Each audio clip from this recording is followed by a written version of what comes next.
check this out right here. Let's get to it. The two wild dreams that Shedeur Sanders had before 2 days before his NFL pro day. Check this out. We get settled. 2 nights before pro day, I get bad dreams. So that's how I know, like, the devil was trying to work on me. So then the first night, I have horrible dreams, bad dreams. I wake up hard for me to go back to sleep, and I'm like, why all of a sudden I'm having a bad dream 2 days before pro day? Like, why? Out of all days, why now? Yeah. You feel me? So that's like kind of how I understand, and even with dad and anytime greatness and all that stuff is about to happen and all that stuff, then you see the devil try to like play his games. Now, the Sanders family are people of faith that I've seen prime time. And by the way, he is one of my favorite all time players in the NFL. I've seen Prime Time talk about his faith, talk to people through faith and telling them about God, as well as Shiloh, Bucky, and Shedeur. So they are people of faith. So this is not weird to me in any type of way that he's talking about, having these weird dreams and the devil, coming in right at a prime time moment in his life, and as well as he explains what happened to his father as he lost, some toes right before, he was getting ready to be elevated in the coaching scene. So let's get back to it. And try to distract your mind, get you off, throw you different curveballs in life and all this different type of stuff. So night before pro day, same thing. Get another bad dream. But I was To prepared because I just went through it the night before. Then I'm just thinking like, why? It just don't make sense. Like, how am I continuously getting bad dreams back to back? And life been the same every day.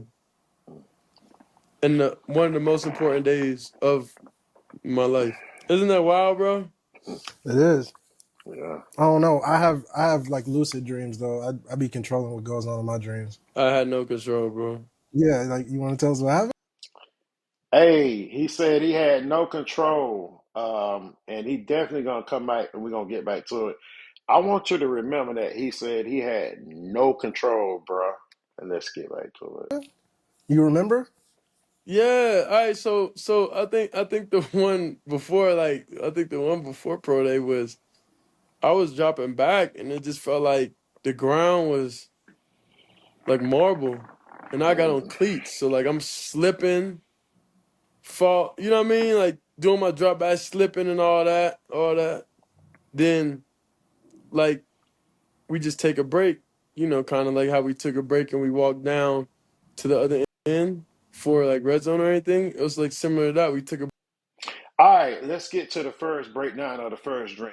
He's talking about in the first dream, man, he says he's in his cleats and he's doing his drop backs. And as he's doing his drop backs, he's on marble floors and he's out of control. He's slipping. He's slipping. To me, that clearly, and you can weigh in on this, like, subscribe to this channel. And I want to hear your comments on this, but here's my take on it. The marble floors to me represents wealth. And wealth to me, I would say in his dream is a NFL. It represents the NFL, the marble floors. He's saying he's doing his drop back, but he's slipping. He's slipping on the marble floors, which we know he slipped in the NFL draft from first round, second round. We should have at least third, no, not even fourth, but all the way to the fifth round. So I believe when he said I had no control, the only control he had, the only sureness he had was the cleats in the dream. He familiar with that area, but he wasn't familiar with the marble floors, and that's why he was slipping on it, and he didn't have any control. Now here's part two of his dream right break. here. We walked down, then it was just like two people walked towards me like super, super, super fast. And like I couldn't like say nothing, I couldn't run, I couldn't do anything, you feel me? And they just attacked me. Hmm. So like, when next day I get on the field, I grip that turf a little bit harder. Yeah. I, I make sure I got a good grip on it because the night before my dreams was just so it felt so real. It felt so real. I prayed. I prayed through those times and I understood what was happening because that would always happen to dad. Um Soon as something big's about happening, boom, that's when he had the blood clots and stuff, and that's when he got his toes taken and all that type of stuff. Like as soon as something big about to happen, then some off Hmm. happens. That's just how it been. Like that's just how the trajectory of everything been. Um, in most instances, when you're about to do something to change the world, almost.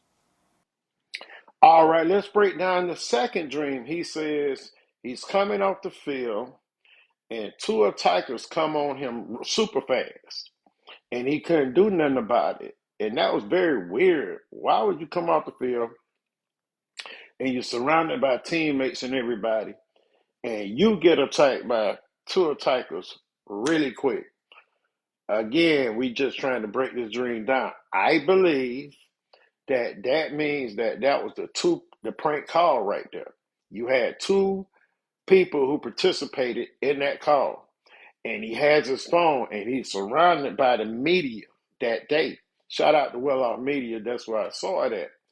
And his brother saying, "Hey, who's calling?" And he answers the phone. "Hey, this Shedeur, what up? I'm ready to be legendary." And the guy said, "You're gonna have to wait." And it was a fake call, it was a prank call, but it was two attackers that planned this attack during the NFL draft. And yes, he had the answers on it. He didn't know who it was, didn't have a name on it. So that was the sneak attack that came on him fast. You tell me in your comments what you think about it. Hey man, this is very weird, but it played out in front of the nation, in front of the world, what's going on in his life. And I know you want to stay tuned because we got some more great content that's going to be coming out on the Sanders fan. But let's finish this up right here. See what he got to And say. change perspectives, have an influence on the world, and that's why I know my purpose is bigger than just me. And it's bigger than just my thoughts. It's just I'm just in position to be able to, and the family's in position to be able to change some things. All right, back on track. All right, that ends that right there. Let's get back to what he said after he had the dream. He said, it bothered him, obviously. So he said, "Hey, I prayed after those dreams, man." So that's a good thing right there. If you ever feeling anything, any anxiety or things like that, man ought to always pray. And I salute him for that. Because I'm a man of faith myself, like I said, and I pray definitely every day, and you got to get out when you are going out into this world, participating in things, making moves into the world. Definitely, there's going to be some opposition. Opposition always going to be knocking at the door before you enter into that new platform of life. I've definitely experienced that on my level of life. And if you had any promotion or you're about to go to any new level of life, trust me, it's going to be an enemy at the door, and you must, go through the enemy and handle your business and do your job, what you're called to do here on this planet Earth. Hey, this is Cool TV right here at Content is King. Like, subscribe to this channel. We're going to have trending news and sports talk right here. Content is King, baby. Y'all get it right here. Like, subscribe, baby. See you next time.